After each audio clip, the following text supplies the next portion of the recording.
ಮುಕ್ತಿ ಮಾರ್ಗವನ್ನು ಪಡ್ಕೊಳ್ಳಿಕ್ಕೆ ದೇವಸ್ಥಾನಕ್ಕೆ ಹೋದ್ರ ಮುಕ್ತಿ ಮಾರ್ಗ ಸಿಗಲ್ಲ.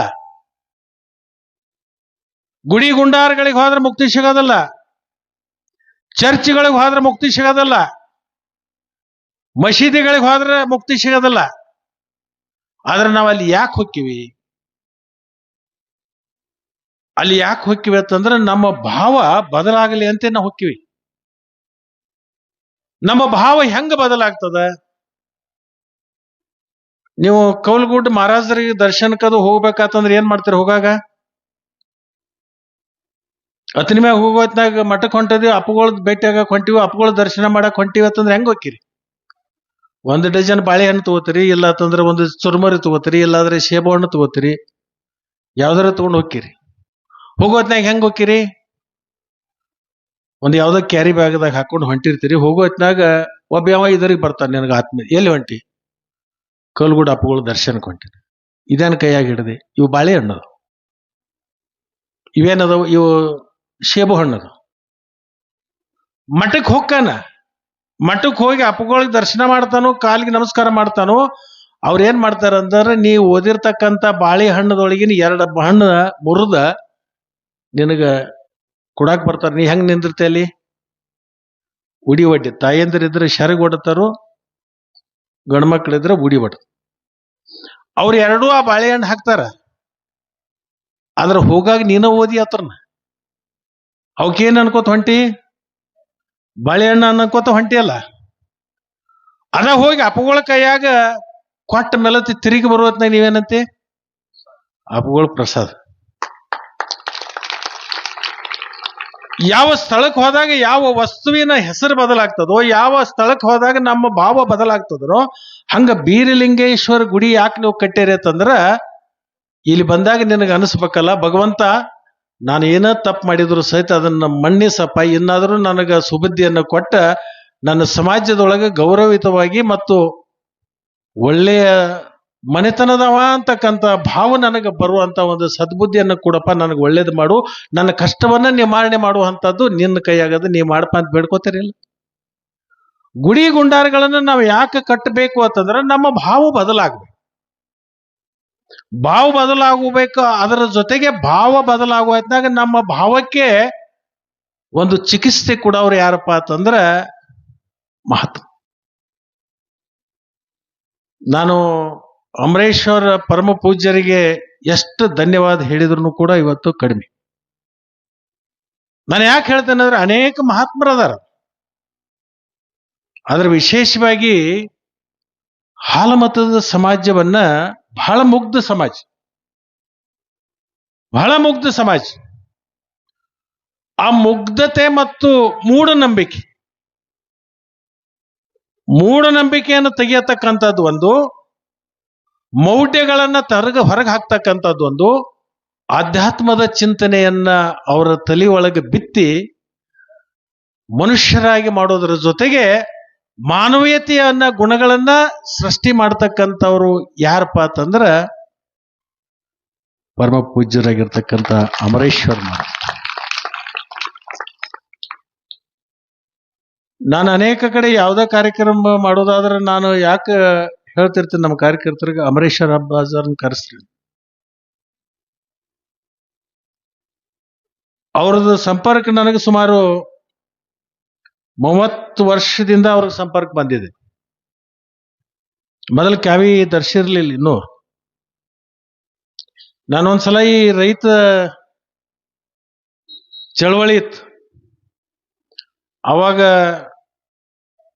ಎಸ್.ಎಂ. ಕೃಷ್ಣ ಅವರು ಮುಖ್ಯಮಂತ್ರಿ ಇದ್ರು, ಡಿ.ಕೆ. ಶಿವಕುಮಾರ್ ಅವರ ಅವಾಗ ಇಂಧನ ಸಚಿವರಿದ್ರು. ಅವಾಗ ಎಲ್ಲಾ ರೈತರ ಪಂಪ್ಸೆಟ್ಗಳಿಗೆ ಮೀಟರ್ ಕುಣಿಸೋದು ಮಾಡಿದ್ರು.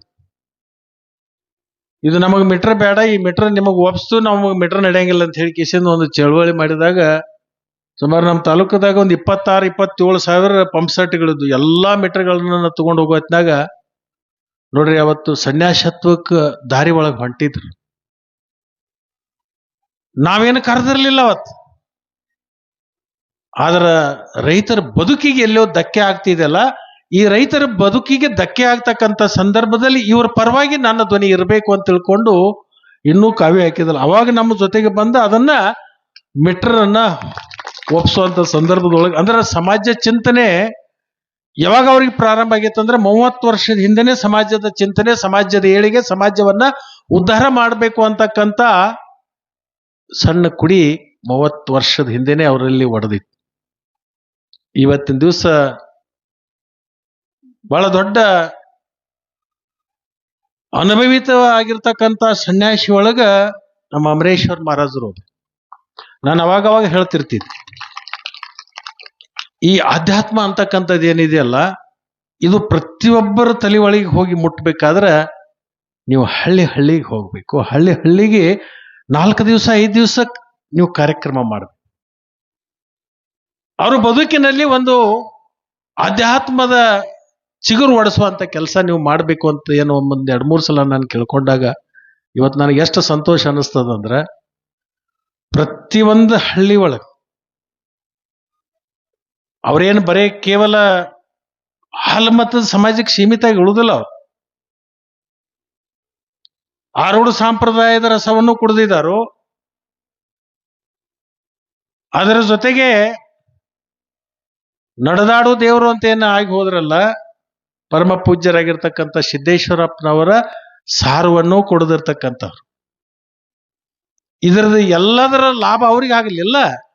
ಇದರ ಎಲ್ಲಾ ಲಾಭ ಯಾರಿಗೆ ಆಗ್ಲಾಕತ್ತೈತೆ ಅಂದ್ರ ಸಮಾಜದಲ್ಲಿರ್ತಕ್ಕಂಥ ನಮ್ಮೆಲ್ಲರಿಗೂ ಕೂಡ ಅದರ ಲಾಭ ತಟ್ಟಾಕತ್ತೈತೆ.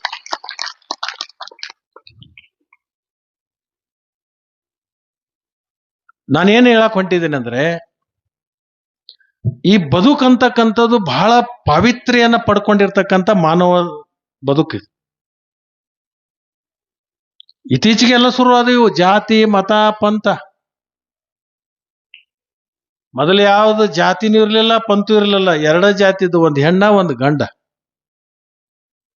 ಈ ಹೆಣ್ಣ ಗಂಡ ನಡತಾನ ಮಾಡೋ ಹೊತ್ನಾಗ ಮಾತ್ರ ಅಟ್ಟ ಕೇಳ್ತಿದ್ರಿ, ನೀ ಯಾರ ಪೈಕಿ ಯಾರಿಗೆ ಕೊಡುದು. ಆದ್ರ ಸಾಮಾಜಿಕ ದೃಷ್ಟಿಕೋನದೊಳಗ ಈ ಜಾತಿ ವ್ಯವಸ್ಥೆ ಇತ್ತೀಚೆಗೆ ಪ್ರಾರಂಭ ಆಯ್ತು. ಮೊದಲು ಈ ಜಾತಿ ವ್ಯವಸ್ಥೆನೇ ಇರಲಿಲ್ಲ. ಬಸವಣ್ಣವರು 12ನೇ ಶತಮಾನದೊಳಗನ ಪ್ರಾರಂಭ ಮಾಡಿದ್ರ ಕ್ರಾಂತಿ ಹೆಜ್ಜೆನೇ ಇಟ್ರು. ಅದರ ಜೊತೆಗೆ ಅವತ್ತು ಬಸವಣ್ಣವ್ರು ಏನು ಅವತ್ತು ಚಿಂತನೆ ಮಾಡಿದ್ರಪ್ಪ ಅಂತಂದ್ರೆ, ಸುಮಾರು 98 ಜಾತಿಗಳನ್ನು ಒಂದು ಕಡೆ ಕೂಡಿಸಿರ್ತಕ್ಕಂಥ ಅನುಭವ ಮಂಟಪ. ಇವತ್ತೇನಾಗಿದೆ, ಬಸವಣ್ಣವರ ಅನುಯಾಯಿಗಳು ಯಾರಿದಾರಲ್ಲ, ನಾವೆಲ್ಲರೂ ವೇದಿಕೆ ಮ್ಯಾಗ ನಿಂತು ಭಾಷಣ ಮಾಡ್ತೀವಿ. ಇವನಾರವ ಎಂದೆನಿಸಿದರಯ್ಯ, ಇವ ನಮ್ಮವ ಎಂದೆನಿಸಯ್ಯ, ಕೂಡಲ ಸಂಗಮ ದೇವ ಇವ ನಿಮ್ಮ ಮನೆಯ ಮಗನೆಂದೆನಿಸಯ್ಯ ಅಂತ ಹೇಳಿ ವಚನ ಹೇಳುದು. ತೆಳಗೆ ಇಳಿದು ಕೂಡ್ಲೆ ನೀ ಯಾರ ಪೈಕಿ ಅಂತ ಕೇಳ. ತೆಳಗೆ ಇಳಿದು ಕೂಡಲೇ ಬಸವಣ್ಣವರ ಆಚಾರ ವಿಚಾರ ಅವರ ದೂರದೃಷ್ಟಿ ಏನಿತ್ತಲ್ಲ, ಇವತ್ತು ಎಷ್ಟು ಜನ ಅದನ್ನ ತಮ್ಮ ಜೀವನದೊಳಗ ಅಳವಡಿಸಿಕೊಂಡು ಬಸವಣ್ಣವರ ಪರಂಪರೆಯನ್ನ ಅವರ ಬಿಟ್ಟು ಹೋಗಿರ್ತಕ್ಕಂಥ ರಥವನ್ನ ಎಷ್ಟು ಜನ ಮುಂದೆ ಎಳ್ಕೊಂಡು ಹೊಂಟಿದರು.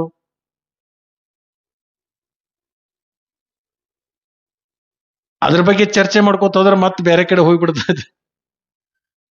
ಆದ್ರೆ ಇಷ್ಟೇ ನಾನು ಅರಿಕೆ ಮಾಡ್ಕೋತೀನಿ, ಏನು ತಾವು ಮುಗ್ಧತೆಯಿಂದ ಕೂಡಿರ್ತಕ್ಕಂಥ ಸಮಾಜ ಇದೆ. ಮುಗ್ಧತೆ ಅಂದ್ರೆ ಕೆಟ್ಟದ್ದಲ್ಲ, ನಂಬಿಗಸ್ತ. ಯಾರೇ ಏನೇ ಹೇಳಿದ್ರೆ ಅದನ್ನ ನಂಬಿಡು. ಆದ್ರೆ ಅಂತಿಂತವ್ರ ಮಾತುಗಳನ್ನ ನಂಬಿಕೊಂಡು ನಾವು ದಾರಿ ಬಿಡೋದಕ್ಕಿಂತಲೂ ಇಂಥ ಪುಣ್ಯಾತ್ಮರನ್ನ ಕರೆಸಿಕೊಂಡು ಅವರ ವಿಚಾರಗಳನ್ನ, ಅವರ ಮಾರ್ಗದರ್ಶನವನ್ನ, ಅವ್ರು ಕೊಡ್ತಕ್ಕಂಥ ಬೋಧನೆಗಳನ್ನ ನಮ್ಮ ಜೀವನದೊಳಗೆ ನಾವು ಅದನ್ನ ಸ್ವಲ್ಪ ಆದ್ರೂ ಅಳವಡಿಸಿಕೊಂಡದ್ದಾದ್ರೆ ನಾವು ಮನುಷ್ಯನಾಗಿ ಹುಟ್ಟಿದ್ದು ಸ್ವಾರ್ಥ ಅಂತಕ್ಕಂಥದ್ದನ್ನ ನಾವು ಅರ್ಥ ಮಾಡ್ತೀವಿ. ಇವತ್ತು ಮಂಗಲಮಯ ಕಾರ್ಯಕ್ರಮ, ಮುಕ್ತಾಯ ಸಮಾರಂಭ ಅಲ್ಲ ಇದು ಮಂಗಲಮಯ. ಇನ್ನು ಜಾತ್ರೆ ಶುರುವೈತಿ, ಮತ್ತೆ ಇದು 5 ವರ್ಷ ಆದ್ಮೇಲೆ ಇನ್ನು ಮುಂದೆ ಇಲ್ಲಂತಲ್ಲ, ಮುಕ್ತಾಯ ಸಮಾರಂಭ ಅಲ್ಲ, ಇದು ಮಂಗಲಮಯ. ಪ್ರತಿ ವರ್ಷ ನಾನು ನಿಮ್ಮ ಪರವಾಗಿ ಪರಮ ಪೂಜ್ಯರಿಗೆ ನಾನು ವಿಜ್ಞಾಪನೆಯನ್ನು ಮಾಡ್ಕೋತೀನಿ. ನೀವು ಪ್ರತಿ ವರ್ಷ ಈ ಭಾಗದೊಳಗ ಅದರಾಗ ವಿಶೇಷವಾಗಿ ಈ ಗ್ರಾಮದೊಳಗ ನೀವು ಪ್ರವಚನವನ್ನ ನಡೆಸಿ ಇವರನ್ನೆಲ್ಲರನ್ನೂ ಕೂಡ ನಮ್ಮಂಥವ್ರನ್ನೆಲ್ಲರನ್ನೂ ಉದ್ಧಾರ ಮಾಡುವಂತ ಕಾರ್ಯ ನಿಮ್ಮಿಂದ ಆಗಲಿ. ಈ ವರ್ಷ ನಾವು ಬೈಲಾಕ್ ಕುಂತೀವಿ. ಮುಂದಿನ ವರ್ಷ ಇಲ್ಲೊಂದು ಪ್ರವಚನ ಒಳಗೆ ಮಳೆ ಬಂದ್ರೂ ಆಗಿರ್ಬಾರ್ದು, ಗಾಳಿ ಬಿಟ್ರು ಏನಾಗಿರ್ಬಾರ್ದು, ಹಂಗ ಕುಂತು ಕೇಳುವಂಗ ಈಗ 25 ಲಕ್ಷ ರೂಪಾಯಿ ಈಗಾಗಲೇ ಹಾಕಿದ್ದೀನಿ.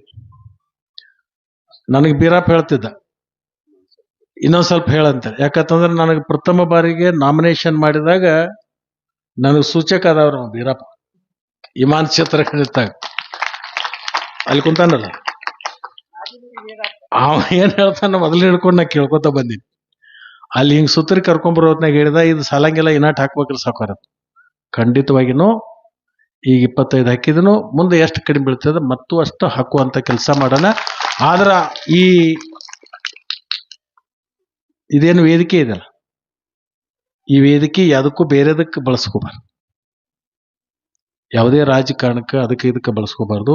ಇದು ಕೇವಲ ಕಲ್ಯಾಣಕಾರಿಗಳಿಗೆ, ಆಧ್ಯಾತ್ಮಕ್ಕೆ, ಮತ್ತು ಎರಡು ಬಡವರು ಇರ್ತಾರೋ ಅವರ ಮದುವೆ ಇರ್ಬೋದು, ಮುಂಜುವೆ ಇರ್ಬೋದು, ಯಾವುದೇ ಒಂದು ಕಲ್ಯಾಣಕಾರಿ, ಆ ಕಲ್ಯಾಣ ಕಾಲ ಧರ್ಮಕ್ಕೆ ಇದು ಮೀಸಲಾಗಿ ಇಟ್ಕೊಳ್ತಕ್ಕಂಥ ಒಂದು ವೇದಿಕೆಯನ್ನ ನೀವು ನಡ್ಸ್ಕೊಂಡು ಹೋಗ್ರಿ. 25 ಲಕ್ಷ ಇನ್ನು ಟೆಂಡರ್ ಪ್ರಕ್ರಿಯೆ ನಡೆದದ. ಯಾಕಂದ್ರೆ ಸ್ವಲ್ಪ ಎಲ್ಲ ಕಡೆ ಒತ್ತಡ ಸ್ವಲ್ಪ ಹೆಚ್ಚಾಗ್ಯದ. ಯಾಕಂತಂದ್ರೆ ಈ ವರ್ಷ ಏನಾಗೈತೆ ಅಂದ್ರೆ ನಮಗ್ ಮೊದಲ ಅಟ್ಟ ನಾವು 25,000 20,000ದಾಗ ಲೀಡ್ಲಾಗ ಬರ್ತೀವಿ. ಈಗ 76,000ಕ್ಕೆ ಹೋಗೈತೆ ಅಂದ್ರೆ ಸ್ವಲ್ಪ ಬೇಡಿಕೆನೂ ಹೆಚ್ಚಾಗೈತದ.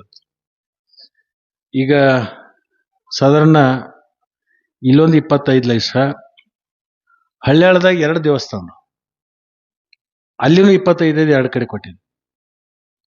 ಬಳವಾಡದಾಗ ಒಂದು 15 ಜಾಗ ಸಾಣಿದಿತ್ತು, 15 ಲಕ್ಷ ಕೊಟ್ಟಿದ್ವಿ. ಇವೆಲ್ಲ ಹಾಲ್ ಮತ್ತು ಬಡ್ಚಿ ಒಳಗೆ ಒಂದು 20 ಲಕ್ಷ ರೂಪಾಯಿ ಕೊಟ್ಟಿವಿ. ಆಮೇಲೆ ಅತನಿ ನಗರದೊಳಗ 1 ಕೋಟಿ ರೂಪಾಯಿ ಕೊಟ್ಟಿವಿ. ದಡ್ಡಿ ಸಿದ್ದೇಶ್ವರಕ್ಕೆ 50 ಲಕ್ಷ ಕೊಟ್ಟಿವ್ರಿ. ಅದನ್ನ ಬಿಟ್ಟು ಈಗ ಒಂದು ಕನಕ ಭವನ 1 ಕೋಟಿ ರೂಪಾಯಿ, ನಂದಗಾಂವ್ ಗ್ರಾಮದಲ್ಲಿ 25 ಲಕ್ಷ ರೂಪಾಯಿ ಹಾಕಿದ್ದೀನಿ ಹಾಲ್ ಮಕ್ಕಳವ್ರಿಗೆ. ಕೊಕಟ್ನೂರು ಗ್ರಾಮದೊಳಗೂ ಒಂದು 25 ಲಕ್ಷ ರೂಪಾಯಿ ಹಾಕಿದ್ದೀನಿ. ಇನ್ನ ಈ ತೆಲಸಂಗದಾಗ ಊರ್ ದೊಡ್ಡದ, ಅವ್ರು 50 ಕೇಳಿದಾರು, ಅದನ್ನ ಒಂದು 8 ದಿವಸದೊಳಗೆ ಅವ್ರಿಗೆ ಒಂದು 50 ಲಕ್ಷ ರೂಪಾಯಿ ಹಾಕಿ ಕೊಡುವಂತದ್ದು ಮಾಡ್ತೀನಿ. ನಾನು ಇದನ್ನ ಎಲ್ಲಾನೇ ಯಾಕೆ ಹೇಳಕತ್ತೇನೆ ಅಂದ್ರೆ, ಹಾಲ್ ಮತಕ್ಕೆ ಯಾಕೆ ಒತ್ತು ಕೊಟ್ಟಿರಿ, ಇದ್ರಾಗ ಏನ್ ಮತ್ತ ಬೇರೆ ಚೀಸ್ ಐತೆ ಅಂತೇಳಿ ಬೇರೆದವ್ರು ಚರ್ಚೆ ಮಾಡ್ತಾರೆ. ಏನಿಲ್ಲ, ಈ ಸಮಾಜ ಜಾಗೃತ ಆಗ್ಬೇಕು, ಆಧ್ಯಾತ್ಮದ ಕಡೆ ಒಲವು ಬರ್ಬೇಕು, ಇವರಲ್ಲಿರ್ತಕ್ಕಂಥ ಅಂಧಕಾರವನ್ನ ಹೊರಗೆ ಹೋಗ್ಬೇಕಾಗಿ, ಇವರು ಕೂಡ ಬೇರೆ ತರದ ಎಲ್ಲ ಸಮಾಜದವರಂಗ ಮುಂಚೂಣಿಗೆ ಬರ್ಬೇಕು. ಅದರಲ್ಲಿ ವಿಶೇಷವಾಗಿ ಆಧ್ಯಾತ್ಮದ ಕಡೆ ಹೆಚ್ಚು ಒಲವು ಸಮಾಜದ ಬರಲಿ. ಅಲ್ಲಲ್ಲಿ ಇಂಥ ಮಂಟಪಗಳನ್ನ ಮಾಡಿ ಪರಮ ಪೂಜ್ಯರು ಒಂದೊಂದು ವರ್ಷದಾಗ ಒಂದೊಂದು 2 5 ದಿವಸ ಪ್ರವಚನ ಮಾಡಿದ್ರೆ ಎಷ್ಟು ಬೇಕಾಟ ಪರಿವರ್ತನೆ ಆಗ್ತದೆ. ಈಗ ಇರಗೌಡ ಹೇಳಿದಾರೆ, ಇರಗೌಡ್ರು ನಿಂದು ಏನ್ ಮರೆಯಂಗಿಲ್ಲ,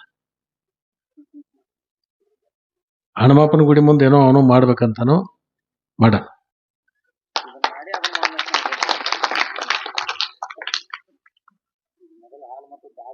ಅದಕ್ಕೆ ಮುಹೂರ್ತ ಮೊದಲು ಇದು ಹತ್ಬೇಕು. ನೀ ಎಲ್ಲಾ ಕಡೆ ಎಲ್ಲರ ಒಂದು ಗುದ್ಲಿ ಪೂಜೆ ಮಾಡೋತ್ನಾಗ ಇಬ್ಬರನ್ನ ಯಾರನ್ನ ಹೊಡ್ಕೋತೀವಿ, ಹುಡುಕ್ತಿ ಯಾರನ್ನ ಆಲ್ಮದ್ದವ್ರು ಯಾರ್ದಾರ ಕರೀ, ಅವ್ರ ಕಡೆನ ಮಾಡಿಸೋದಂತೆ. ಇವ್ರು ಸಿಗ್ಲಿಲ್ಲ ಅಂತಂದ್ರ ಮಾದಿಗ ಸಮಾಜದವ್ರು ನೋಡ್ಕೊ. ಇವ್ರನ್ನ ಯಾಕೆ ಗೊತ್ತೇನ್ರ ಸರ್, ನಾ ಸಣ್ಣಾಗಿರ್ದಾಗ ಈ ಶಿಕ್ಷಣದ ಕ್ಷೇತ್ರದ ಬಿಟ್ಟು ನಾನು ಊರಿಗೆ ಒಕ್ಕಲ್ತನಕ್ಕೆ ಹೋದಾಗ ನಮ್ಮ ಹುಡುಗರೆಲ್ಲ ಕೂಡಿ ಸಾರ್ವಜನಿಕ ಗಣಪತಿ ಕುಣಿಸೋನು, ಅದ್ ಕುಣಿಸೋದ್ರ ಇಲ್ಲ ಅದಕ್ಕೊಂದು ಸಂಘ ಮಾಡೋನು. ಆ ಸಂಘ ಮಾಡಿ ನನ್ನನ್ನು ಅಧ್ಯಕ್ಷ ಮಾಡಿದ್ರು. ಮತ್ತೆ ಅಧ್ಯಕ್ಷರು ಮಾಡಿದ್ಮೇಲೆ ಗಣಪತಿ ಕೊಟ್ಟಾಗ ಮತ್ತೆ ಪಟ್ಟಿಗೆ ತಿರುಗಾಡ್ಬೇಕಲ್ರಿ. ಪಟ್ಟಿಗೆ ತಿರುಗಾಡೋ ಹೊತ್ನಾಗ ಅಲ್ಲಿ ಸರ್ಪಳಿ ಅಂತ ಹೇಳಿಕಿಸಿಂದ ನಮ್ಮ ಕೆಂಪಾಡದವ್ರು ಅಲ್ಲಿ ದತ್ತಕ್ಕಾಗಿದ್ದಾವ, ಎಕ್ಸ್ ಮಿಲಿಟರಿ ಮ್ಯಾನ್. ಅವ್ರ ಮಕ್ಕಳು ಈಗ ಮಾಸ್ತರ್ಗಳು ಅದಾರ, ಈಗ ಅವ್ರು ತೀರ್ಕೊಂಡವ್ರು. ಅವಾಗ ನಾವು ಮಾಮ ಅಂತಿದ್ ನಾವು. ಅವಾಗೆಲ್ಲ ಹಂಗ ಜನರ ರೂಢಿ ಒಳಗ ನಮ್ಮ ಅಪ್ಪಗನು ಅವ ಮಾಮನವ, ಅವಂಗ ನಾ ಮಾಮ ಅಂತಿದ್ವಿ. ನೋಟ್ಬುಕ್ ತಗೊಂಡು ಒಂದ್ 8-10 ಮಂದಿ ಹೋದಿವಿ. ಏ ಮಾವ ಗಣಪತಿ ಕುಣ್ಸವ್ರದೀವಿ ಮತ್ತ ಪಟ್ಟಿ ಕೊಡೋದು ಎಟ್ ಕೊಡ್ಲಿ ಅಂದ್. 100 ರೂಪಾಯಿ ಬರಿ ಅಂದ್ ತೆಗೆದು ಕಿಶಾನ್ ತೆಗೆದು 100 ಕೊಟ್ಟ ಬಿಟ್ಟ. ಅವಾಗ 100 ಅಂದ್ರೆ ಈಗ 10,000 ರೂಪಾಯಿ. ಅವನ್ ಕೇಳಿ ಈ ಎಲ್ಲರೂ ಅಂದ್ರು ಕುರುಬ್ರ ಬಾಣಿಗೆನ ಮೊದಲ ಇಸ್ಕೊಳ್ಳಂತೇಳಿ ಮಾವ ನಿನ್ನತಿಗೆ ಕರ್ಕೊಂಬಂದ್ರು. ಮತ್ತ ಇದೇನು ಶಾಸ್ತ್ರ ನನಗೆ ಗೊತ್ತಿಲ್ಲ ಅಂದ. ನಾವು ಮಳ್ಳ ಅದಕ್ಕೆ ಯಾರನ್ನ ಎದಕ್ಕ ಏನ ಎಟ್ಟ ಎದಕ್ಕ ಅದೇ ಚೌಕಶಿ ಮಾಡಂಗಿಲ್ಲ, ಕೇಳಿ ಕೂಡ್ಲೆ ಕೊಡ್ತೀವಿ ಅಂದ ಕೂಡ್ಲೆ ಒಟ್ಟ ವಿಘ್ನ ಬರಂಗಿಲ್ಲ ಅಂತ ಹೇಳಿ ಕಿಶನ್ ಕುರುಬೃತಿಗೆ ಬಂದು ಇಸ್ಕೋತಾರಲ್ಲ ತಂದವ್. ವಿಘ್ನ ನಿವಾರಕ ಯಾರಂದ್ರ ಅದು ಹಲ್ಮದ ಸಮಸ್ಯೆ. ಅಂದ್ರೆ ಯಾವುದೇ ಒಂದು ಕಾರ್ಯಗಳಾಗಬೇಕಾದ್ರೆ ಅವ್ರನ್ನ ಯಾಕೆ ನಾವು ಕರಿತೀವಿ ಅಂದ್ರೆ ಬಹಳ ಪ್ರಾಂಜಲ ಮನುಷ್ಯನಿಂದ ಯಾವುದೇ ಮನುಷ್ಯನೊಳಗ ಕಪಟವನ್ನು ಇಟ್ಕೊಂಡು ಆ ಪೂಜೆ ಮಾಡಾಗಿಲ್ಲ. ಕರೆದಾರು ನಮ್ಮ ಮ್ಯಾಗ ಭಕ್ತಿ ಇಟ್ಟಾರು, ಕರೆದಾರು ಇದು ಒಳ್ಳೇದಾಗ್ಲಪ್ಪ ನನ್ನ ಕೈಲೇ ಮಾಡಾಕತ್ತಾರಂದ್ರ ಇದು ಉದ್ಧಾರ ಆಗಲಿ ಅಂತ ಹೇಳಿ ಒಂದು ಸ್ವಚ್ಛ ಮನುಷ್ಯನಿಂದ ಗುದ್ಲಿ ಹಾಕ್ತಾರ. ಅದಕ್ಕೆ ನಾವು ಅವ್ರನ್ನ ಕರಿತೀವಿ. ಅದಕ್ಕೆ ಅವ್ರದ್ದು ಮೊದಲು ಕೊಟ್ಟಿನಿ, ನಿಂದು 2ನೇ ನಂಬರ್ ಕೊಡ್ತೀನಿ. ಇವತ್ತಿನ್ನೂ ಪರಮ ಪೂಜ್ಯರ ಆಶೀರ್ವಾದ ಇದೆ. ಇವತ್ತು ಮನೆ ಹಿರಗೌಡರು ನಮ್ಮ ಬೀರಪ್ಪ ಒಂದ್ 8 ಜನ ಬಂದಿದ್ರು. ಇಲ್ಲ ನಾವು ಪ್ರತಿ ವರ್ಷ ಜಾತ್ರೆ ಮಾಡೋದನ್ನ ಬಹಳ ಸತ್ ಬಂದಿಲ್ಲ. ಈ ಜಾತ್ರೆಗೆ ಬರಬೇಕು, ನಮ್ಮ ಜನರಿಗೆ ಭೇಟಿ ಆಗ್ಬೇಕು ಮತ್ತು ಬೀರ್ಲಿಂಗೇಶ್ವರ ದರ್ಶನವನ್ನು ಪಡ್ಕೊಂಡು ಅಪ್ಪುಗಳ ದರ್ಶನವನ್ನು ಪಡ್ಕೊಳ್ಳಿಕ್ಕೆ ನೀವು ಕಡ್ಡಾಯವಾಗಿ ಬರಬೇಕು ಅಂತ ಹೇಳಿದ್ರಿಂದ ನಾನು ಚಿದ್ರ ಕೊಟ್ಟ ಕಳಿಸ್ತಿದ್ದೆ. ಬೆಂಗಳೂರಾಗ ಇಲ್ಲ ಈ ಸರಕ್ಕೆ ನೀವು ಬರ್ಬೇಕು.